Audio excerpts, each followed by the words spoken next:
गुप्तधनाचा हंडा म्हणजे सोन्याचा हंडा काढून देतो अशा आमिष दाखवून फसवणूक केल्याबाबत तक्रार गुन्हे शाखेकडं करण्यात आली होती। त्या तक्रार चौकशीमध्ये आपल्याला जे तक्रारदार आहेत त्यांची जवळजवळ 1,87,00,000 फसवणूक झाल्याचं निष्पन्न झालं होतं। सदरचा कालावधी जून 23 ते नोव्हेंबर 23 या कालामध्ये फसवणूक झाली होती, परंतु अर्जदार हे घाबरल्यामुळे किंवा लोकलज्ज असतो त्यांनी आपल्याला तक्रार केली नव्हती। तक्रार मिळाल्यानंतर आपण त्याच्यामध्ये वेगाने कारवाई केली आणि असं गुप्तधन काढून देतो असं म्हणणारा जो भोंदू बाबा आहे तो देखील वेळोवेळी त्याची जागा बदलत असल्याने त्याला शोधण्यासाठी आपण गुन्हे शाखेच्या आमच्या पथकामार्फत येथे काळे आणि पथक यांनी जिकरीचे प्रयत्न केले आणि त्या संदर्भात आपल्याला त्याच्या ठाव ठिकाणाची खात्रीशीर माहिती मिळाल्यानंतर आपण तात्काळ जेलरोड पोलीस स्टेशन येथे गुन्हा दाखल केला आणि सदरचा गुन्हा हा मी स्वतः माझ्याकडे वरिष्ठांच्या आदेशाने तपासायला घेतलेला आहे।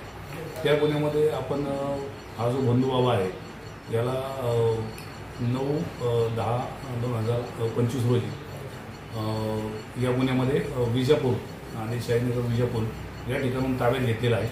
ताब्यात ज्यावेळेस आपण घेतलं त्यावेळेस ज्या ठिकाणी तो राहत होता त्या ठिकाणी देखील हे सर्व पूजा अर्चा किंवा जे काय असेल ते करत असल्यास निष्पन्न झालं।